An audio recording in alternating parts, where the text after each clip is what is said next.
Uh, Zai, Daryl, good morning.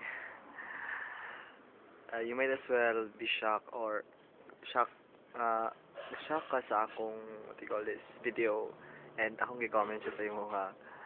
I just want you to know na we're really doing fine here in Cagayan, and gingaw na minimo ha, gimingaw na mi take note of that.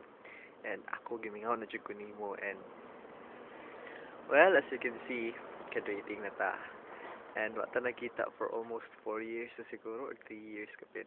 So, I'm really looking forward to na makita ta otro, and dapat should makita ta. And once maabot ka, just try to contact me sa Friendster.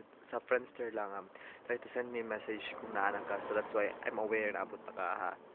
And libre na to diya. And I know most of your friends makasabot sa akong ipang storya kay siguro mga Manila friends friend nimo sa Friendster, nag-views yung profile. So, sagdan nato sila. Nakaelaras ako sa tuon duha. Let them be witness. Zay,